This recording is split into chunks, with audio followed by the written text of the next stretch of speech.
வந்திருக்கிற எல்லாருக்கும் இயேசுவின் நாமத்தினால் அன்பின் வாழ்த்துக்கள். இன்று நாம் பார்க்க போகிற மிஷனரியின் பெயர் மேரி மான்சன் என்கிற ஒரு சகோதரி. சீன தேசத்தில் ஊழியத்திற்காக கடந்து சென்ற ஒரு மிஷனரி இந்த மேரி மான்சன் என்கிற சகோதரி. இவருடைய பிறப்பு 1878ஆம் ஆண்டு நார்வே என்ற பகுதியில் இவர் பிறந்தார். இவருடைய குடும்பம், அவருடைய குடும்பத்தின் ரட்சிப்பு, இதை குறித்தெல்லாம் அதிகமாக அவங்க வெளிப்படையாக சொல்ல விரும்பலை. படிக்கிற காலத்தில் நான் ஆண்டவரை ஏற்றுக்கொண்டேன் அப்படின்னு மாத்திரம் சொல்லியிருக்கிறாங்க. அவங்க படிக்கிற நல்ல படித்த ஒரு டீச்சர், இவங்க ஒரு நல்ல ஒரு ஆசிரியை, படித்திருந்த நல்ல ஒரு சகோதரிக்கு பள்ளி பருவத்திலேயே ஆண்டவரை ஏற்றுக்கொள்கிற ஒரு சந்தர்ப்பம் அமைந்தது. பள்ளி பருவத்தில் இயேசுவை தெரிந்து கொண்ட உடனேயே அவருடைய ஜெப காரியங்கள் எல்லாம் நான் என் வாழ்க்கையை ஆண்டவருக்காக ஏதோ ஒரு விதத்தில் பயன்படுகிறதா மாற்றணும் அப்படின்னு சொல்லியே இவர்கள் படித்து கொண்டிருந்தாங்க. ஆனால் அவங்களுடைய நல்ல ஞானத்தையும் படிக்கிறதையும் இவங்க விட்டுட்டு ஊழியத்துக்கு போகிறத அவங்க டீச்சர்ஸ் கூட அனுமதிக்கலை. அதனால தான் அவங்களால முடிஞ்ச வரைக்கும் படித்தாங்க. நல்ல ஒரு ஆசிரியை பட்டம் பெற்றதான ஒரு மேரி என்கிற சகோதரி. இப்படி அவங்க பணியாற்றி கொண்டிருக்கும் போது தான், ஆசிரியையாக பணியாற்றி கொண்டிருந்த போது தான் அந்த பள்ளிக்கூடத்திற்கு கடந்து வந்த ஒரு மிஷனரி மூலமாக சீன தேசத்தில் இருக்கிற ஒரு பயங்கரமான சூழ்நிலையை அவங்க கேட்க நேர்ந்தது. சீன தேசத்தில் என்ன நடந்ததுன்னு சொன்னால், பாக்ஸஸ் அப்படின்னு சொல்லப்படுகிற ஒரு கொள்ளையர்கள் சீன தேசத்தில் இருக்கிற பல வெளிநாட்டு மிஷனரிகளை கொன்று குவிக்கிறவர்களாக இருந்தாங்க. கிறிஸ்துவ பற்றி சொல்ல வருகிறதுக்காகவே, கிறிஸ்துவ சொல்லுகிறாங்கிற ஒரே காரணத்துக்காக அவங்கள ஒரு காரணமும் இல்லாமல் அவங்கள கொன்று குவிச்சாங்க இந்த பாக்ஸஸ் என்கிற ஒரு இயக்கத்தினர். இப்படி செய்து கொண்டிருக்கிறாங்க. அநேகர் அங்கே மறித்து கொண்டிருக்கிறாங்கங்கிற செய்தியை இவங்க பணியாற்றி கொண்டிருந்த ஒரு பள்ளிக்கூடத்தில் வந்து ஒரு மிஷனரி சொன்னாங்க. இந்த ஆர்வத்தில் இந்த கேட்ட உடனே இவங்களுடைய உள்ளம் பயங்கரமாக கோபம் உண்டது. அது எப்படி ஊழியம் செய்ய வந்திருக்கிறவங்கள எந்த காரணமும் இல்லாமல் இவங்க கொல்லலாம், இந்த அரசாங்கம் இதை ஏன் விட்டு வச்சிருக்கு அப்படின்னு சொல்லி, ஏற்கனவே இவங்க படிக்கிற காலத்திலே இவங்க ஒரு பயங்கர ஒரு தைரியமுள்ள ஒரு மாணவி. அதனால தைரியமாக இவங்க ஒரு முடிவெடுத்தாங்க. நான் எவ்வளோ சம்பாதிக்கிறேன், என்ன வேலை செய்கிறேன், அதை காட்டிலும் ஆண்டவருக்காக ஊழியம் செய்யணும்னு என்னுடைய சின்ன வயதுலேருந்தே என் உள்ளத்தில் ஏவப்பட்டதற்கு இது ஒரு காரணமாக இருக்கும்னு நினைக்கிறேன். அதனால நான் சீன தேசத்தில் போய் ஊழியம் செய்யணும், அங்கே என்ன எதிர்க்க வர்றவங்களுக்கு நான் இயேசுவை சொல்லணும் அப்படின்னு சொல்லி இவங்களுக்குள்ள ஒரு பாரம் ஏற்பட்டு, எந்த பின்பலமும் எந்த ஒரு பாதுகாப்பும் இல்லாமல் தானாக முன் வந்து அவங்க படித்துட்டு வேலை செஞ்சுட்டு இருந்த இடத்துல இருந்து சீன தேசத்துக்கு கடந்து வந்தாங்க. 1901ஆம் ஆண்டு செப்டம்பர் மாதம் 1ஆம் தேதி சீன தேசத்திற்குள்ளே இவங்க படியெடுத்து வைத்தாங்க. அவங்க வரும்போதே கப்பர் பயணத்தில் தான் வந்தாங்க. கப்பர் பயணத்தில் பயங்கரமான பிரச்சனைகள், நிறைய பேரை கப்பல்லையே அவங்க செஞ்சிட்டு இருக்கிற வேலை பிடிக்கலைன்னா சீன தேசத்தில் இருக்கிற மக்கள், அந்த கிளர்ச்சிக்காரர்கள் எல்லாரும் கப்பல்லையே கொன்று கடலில் தூக்கி போட்டுட்டு இருந்தாங்களாம். அவங்களுக்கு ஒரு காரணமும் இல்லாமல் அப்படி செஞ்சிட்டு இருக்கிற இந்த மனுஷங்களை கப்பல் பிரயாணத்திலே இவங்க பார்த்தாங்க. ஆனால் கொஞ்சம் கூட இவங்களுக்குள்ள பய உணர்வே இல்லை. ஆண்டவருக்காக முன் வைத்துட்டேன், இப்படிப்பட்ட கொள்ளையார்கள் மூலமாக உள்ளத்துக்குள்ளதான் இயேசுவை விதைக்க நான் வந்திருக்கிறேன் அப்படின்னு சொல்லி அந்த பயங்கர ஜனங்கள் மத்தியில தான் இந்த சகோதரி கடந்து வந்து ஊழியம் செய்ய ஆரம்பிச்சாங்க. அப்படி தைரியமாக இவங்க அந்த நாட்டுக்குள்ள பிரவேசிச்ச உடனேயே எடுத்த உடனே அவங்களுக்கு பெரிய செயல்பாடுகள், நல்ல ஊழிய ஸ்தலங்கள்லாம் உருவாக்க முடியல. ஆனால் சின்ன சின்ன காரியத்தை அவங்க செயல்பட ஆரம்பிச்சாங்க. ஆரம்ப நாட்களில் சீனாவில் இருக்கிற பெண்கள் மத்தியில் இவங்களுக்கு ஏற்கனவே இவங்க படித்தவங்கிறதுனால சீன மொழியை கற்றுக்கொண்டிருந்தாங்க. அதனால ஈஸியாக அந்த ஜனங்கள் மத்தியில் இவங்களால பேச முடிஞ்சுது. அப்படி பேச ஆரம்பிக்கும் போது, வேலைக்கெல்லாம் போன பிறகு எதிர்க்கிற ஆண்கள் எல்லாம் இல்லாதிருக்கும் போது வீட்டுக்குள்ள கடந்து சென்று பெண்கள் கிட்ட ஆணுடைய அன்பை சொல்லி அவங்க எதை எதிர்பார்க்குறாங்க அப்படின்னு பார்க்கும்போது அவங்களுக்கு நிறைய சம்பாதிக்க பணம் தேவைப்பட்டுச்சு. ஆனால் சம்பாத்தியம் எப்படி பண்ணணும்னு தெரியல. அதனால கை தொழில்கள் சொல்லி கொடுக்க ஆரம்பிச்சாங்க. இவங்க படிக்கும் போதே இவங்க ஒரு டெய்லர், அதனால இவங்களுக்கு நல்ல கைவினை பொருட்கள் தெரியும். அப்படிங்கிறதுனால இதன் மூலமா அந்த பெண்களை ஈஸியா கவர்ந்துட்டாங்க. அப்படி கவர்ந்து நிறைய பெண்கள் மத்தியில இவங்க ஊழியத்தை செய்ய ஆரம்பிச்சாங்க.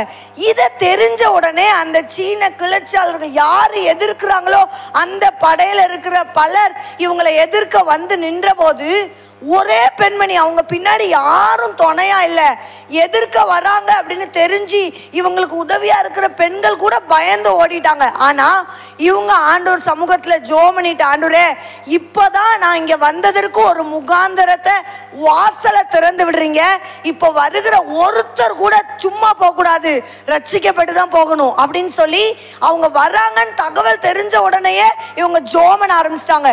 இவங்க ஜெபித்து கொண்டிருக்கும் போது தான் இவங்களை தேடி அந்த ஜனங்கள் வந்தாங்க. அப்படி எதிர்ப்பாளர்கள் வந்து பெரிய பெரிய ஆயுதங்கள் எல்லாம் வச்சுக்கிட்டு இவங்களை மிரட்டணும்னு சொல்லி வரும்போது இவங்க கொஞ்சம் கூட இவங்க முகத்துல பயத்தை காட்டாம தைரியமா எந்திரிச்சு வந்து நின்று, யாரை தேடுறீங்க? ஏசப்பா சொன்னாரு அவங்கள இயேசுவை சிறைபிடிக்கிறதுக்கு தான் ஒரு கூட்ட ஜனம் வந்துச்சு, யாரை தேடுறீங்கன்னு இயேசுவே போய் நின்னார். அதே மாதிரி தான் இந்த மேரி என்கிற சகோதரியும் யாரை தேடுறீங்க அப்படின்னு போய் முன்னாடி நின்னோடனே, யாரோ வெளிநாட்டுல இருந்து வந்து ஊழியம் செய்யறதுக்காக வந்திருக்கிறாங்கன்னு நிறைய பெண்களை கூட்டிக்கிட்டு ஏதோ வேலை செய்யறாங்கன்னு கேள்விப்பட்டோம், அவளை தேடி வந்திருக்கிறோம் அப்படின்னு சொன்னாங்களாம். நான் தான் அவங்க அப்படின்னு இந்த அம்மா சொன்னிச்சான். அப்படியா, நாங்க இவ்வளோ பெரிய பொருட்கள் எல்லாம் இவ்வளோ பெரிய ஆயுதங்கள் எல்லாம் வச்சு உன் முன்னாடி நிக்கிறோம், கொஞ்சம் கூட உனக்கு பயமே இல்லையா? உன் பின்னாடி ஒருத்தரும் இல்லை அப்படின்னு சொல்லி அவங்க கேட்டபோது இந்த பெண் தைரியமா சொன்னாங்களாம், என் பின்னாடி ஒருத்தரும் இல்லாம இருக்கலாம், என் முன்னால ஆண்டவர் இருக்கிறார், அவரை தொட்ட பிறகுதான் நீ என்ன எதை வேணாலும் செய்ய முடியும், அவர் என்ன தொட விட மாட்டார். அதை தைரியமா அந்த சீன பாஷையில இவங்க பேசின உடனே இவ எப்படி வந்த கொஞ்ச நாள்ல இவ்வளோ கற்றுக்கொண்டு நம்மளே எதிர்க்கிறா அப்படின்னு சொல்லி இவளை தொட முடியாது போலயே அப்படின்னு பயந்து அந்த கூட்டம் ஓடிடுச்சான். அன்னைக்கு போன கூட்டம் அதுக்கப்புறம் ஒரு நாளும் இவங்களை எதிர்க்கவே இல்லையாம்.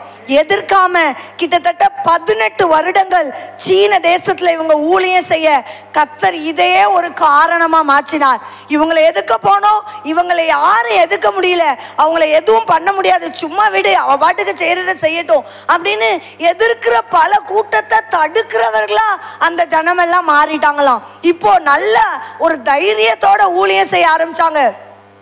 இப்படி தைரியமா ஊழியம் செய்ய ஆரம்பிச்சோன்னே ஒரு பல புதிய புதிய பெண்கள் மூலமாக அவங்க சொன்னாங்க, என் பிள்ளைகளுக்கும் இதை கற்றுக் கொடுக்கணும், என் பிள்ளைகள் ஒன்றும் தெரியாதவங்களா போகக்கூடாது, இங்க என் பிள்ளைகள் எல்லாம் படிக்க கூடாது, படிக்க வைக்க கூடாது அப்படின்னு அரசாங்கம் சட்டம் போட்டிருக்கு, அவங்களுக்கு ஏதாவது உங்களால முடிஞ்ச உதவி செய்யுங்க அப்படின்னு சொன்ன போது அவங்க ஸ்கூல்ல படித்து வேலை செய்து கொண்டிருந்த போது கிடைத்த அந்த பணத்தை வைத்து இந்த சீனால ஒரு சின்ன ஆரம்ப பள்ளியை நிறுவ ஆரம்பிச்சாங்க. இப்படி ஒரு பள்ளி உருவாக்கப்படுது.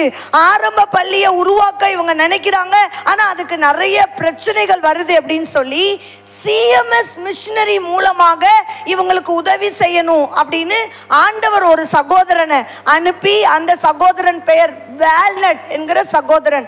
அந்த சிஎம்எஸ் மிஷனரி வால்நட் என்கிற சகோதரன் வந்து இந்த ஊர்ல ஒரு பின்புலமும் இல்லாம நீங்க எந்த தைரியத்துல ஊழியத்துக்கு வந்தீங்க, இங்க நிறைய பேர் எதிர்க்கிறாங்களே அப்படின்னு சொன்ன போது ஆரம்பத்துல நடந்த அந்த சம்பவத்தை சொன்ன உடனே இவருக்குள்ள ஒரு பெரிய தைரியம் வந்துட்டு, இனி யார் வந்தாலும் நம்ம பார்த்துக்கலாம், எங்க சிஎம்எஸ் ஊழியம் உங்களுக்கு உதவியா இருக்கும், வாங்க நம்ம கட்டடங்களை எழுப்புவோம்னு சொல்லி அந்த ஊழியத்தின் மூலமாக ஆரம்ப பள்ளியை உருவாக்கி அது பெரிய பெரிய வளர்ச்சியை தந்து சிஎம்எஸ் மிஷனரி ஊழியம் ஒரு மிகுந்த சீனால மாற்றத்தை கொண்டு வருகிறதற்கு இந்த மேரி என்கிற சகோதரி ஒரு முக்கிய பங்கா இருந்தாங்க.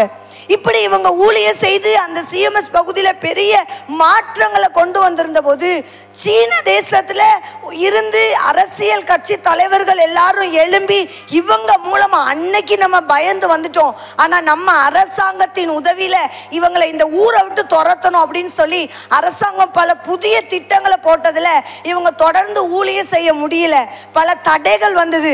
உடனே இந்த சீனால இருக்கிற மெயின் பகுதியை விட்டுட்டு பக்கத்துல இருக்கிற வேறு ஒரு பகுதிக்கு இவங்க கடந்து சென்றாங்க. அப்படி கடந்து செல்கிறதற்கு பயணப்படணும்னு சொல்லி கப்பல்ல பிரயாணப்பட ஆரம்பிக்கும் போது அந்த கப்பலை தீவிரவாத கும்பல்கள் அவர்கள் சிறைபிடிச்சு வச்சிருந்தாங்க. அந்த கப்பல்ல இருக்கிற கிட்டத்தட்ட 300 பேருக்கும் மேல இருக்கிற மக்கள் அந்த தீவிரவாதிகளால பிடிக்கப்பட்டிருந்தாங்க. இந்த சகோதரி இதை தெரியாம அந்த கப்பல்ல ஏறி பயணப்பட ஆரம்பிக்கும் போது அந்த கப்பல்ல இருக்கிற எல்லாருக்கும் மேல முன்னாடி துப்பாக்கியை வைத்துக்கொண்டு நான் சொல்லாததை நீ செஞ்சனா இங்கேயே சுட்டு தள்ளிடுவேன் அப்படின்னு சொன்ன போது இவங்க நெத்திக்கு நேரா துப்பாக்கியை வச்சு சொல்லும் போதே அவன் கண்ணு முன்னாடியே பைபிள் எடுத்து வாசிக்க ஆரம்பிச்சாங்களாம். எல்லார் முன்னாடி எல்லா ஜனங்களும் 300 பேர் பயந்து நடுங்கி கொண்டிருந்த அந்த மக்கள் மத்தியில பயப்படாதே, பவுல் பிரசங்கித்த அந்த வார்த்தையை அப்போஸ்தலனாகிய பவுல் சொன்னதான கப்பல்ல எல்லா ஜனங்களுக்கு முன்னாடி என்னை ஆட்கொண்டவர் சொல்லியிருக்கிறார், கப்பல் சேதத்தை தவிர ஒன்னும் வராதுன்னு பவுல் அந்த அப்போஸ்தல நடவடிக்கைகளை பிரசங்கித்த அந்த வார்த்தையை தைரியமா எல்லா ஜனங்களுக்கு முன்னாடி துப்பாக்கி முனையின் முன்னாடி வாசிக்க ஆரம்பிச்சாங்களாம். இதை கேட்டுக்கிட்டு இருந்த நம்ம இந்த கப்பல்ல செஞ்சிட்டு இருக்கிற இதே காரியத்தை எப்படி இவ வாசிக்கிற பைபிள் சொல்லும், அப்ப இந்த பைபிளை இவ எழுதி வச்சு வாசிக்கிறா அப்படின்னு நினைச்சு எல்லாரும் கேட்க ஆரம்பிச்சாங்க ஆர்வமா. இது எப்படி நடந்துச்சு, நாங்க இங்க பண்ணிட்டு இருக்கிறத உங்க பைபிள் எப்படி சொல்லும் அப்படின்னு கேட்கும்போது பல வருஷத்துக்கு முன்னாடியே இந்த காரியத்தை ஆண்டவர் எனக்கு சொல்லி கொடுத்து இந்த தைரியத்தை தந்தார். நீங்களும் ஆண்டவரை ஏற்றுக்கொள்ளுங்க, ஆண்டவருக்கு பிரியமில்லாத எதையும் செய்யாதீங்கன்னு சொல்லி சிறைபிடித்து வச்சிருந்த தீவிரவாதிகளை இந்த 1/2 மணி நேர கப்பல் பயணத்திலேயே ரட்சிப்புக்கு நேரம் நடத்தினார். ரட்சிக்கப்பட்ட அவர்கள் அநேக எதிர்ப்பாளர்கள் மத்தியில போய் பிரசங்கித்து இனி இதை செய்யாதீங்க, யாரையும் கொல்லாதீங்க, அந்த ரத்த சிந்துதல் நம்ம மேல வரும் அப்படின்னு சொல்லி இந்த 1/2 மணி நேர பிரயாணத்துல அவங்க சொன்ன சுவிசேஷ வார்த்தைகளை இவர்கள் எல்லாம் போய் பிரசங்கிக்கிற அளவுக்கு கர்த்தர் இவர்களை வல்லமையாய் பயன்படுத்தினார். இப்படி இவங்க பயங்கரமான வல்லமை நிறைந்த ஊழியத்தை செய்ய அதுக்கப்புறம் அவங்க சீன பகுதியில பக்கத்துல இருக்கிற பகுதியில கடந்து சென்று நிறைய நாள் ஊழியம் செய்தாங்க. அவங்க மரணம் வரையிலும் அங்கதான் ஊழியம் செய்தாங்க அப்படின்னு சொல்லி குறிப்பாய் சொல்லப்பட்டிருக்கிறது. இப்படிப்பட்ட ஒரு தைரியம் அந்த சகோதரிக்கு கிடைக்க ஒரே ஒரு காரணம், என்னை ஆட்கொண்டவரும் என்னை ரட்சித்தவருமா இருக்கிற ஆண்டவர் சொல்லியிருக்கிறார், ஒரு சேதமும் வராது அப்படின்னு பவுலுக்கு சொன்ன அந்த வார்த்தையை அவர் எப்படி ஏற்றுக்கொண்டு விசுவாசத்தோடு முதல் அடி எடுத்து வைத்தாரோ அதே காரியத்தை இவர்கள் கற்றுக்கொண்டு இந்த மேரி என்கிற சகோதரியும் அதே தைரியத்தோடு, மேரி மேன்சன் என்கிற சகோதரியும் இதே தைரியத்தோடு தேவ சமூகத்துல சுவிசேஷ ஊழியத்தை செய்ய ஆரம்பித்தார். அநேகரை ஆண்டவருக்கு நேராய் கொண்டு வந்தார். இதை கேட்கிற நீங்களும் நானும் ஒரு மேரியாய் மாற வேண்டுமானா நம்ம உள்ளத்துக்குள்ள இருக்கிற பயத்தை எடுத்து போட்டு ஆண்டவர் என்னை நடத்துவார் என்கிற தைரியத்தோடு தொடர்ந்து முன் செல்வோம். என்னை அழைத்த தேவன் கைவிட மாட்டார் என்கிற தைரியத்தோடு ஆண்டவருக்காக இருக்கிற காலத்துல ஏதோ ஒன்றை செய்வோம். கர்த்தர் ஆசீர்வதிப்பார். கர்த்தர் தாமே இந்த வார்த்தையை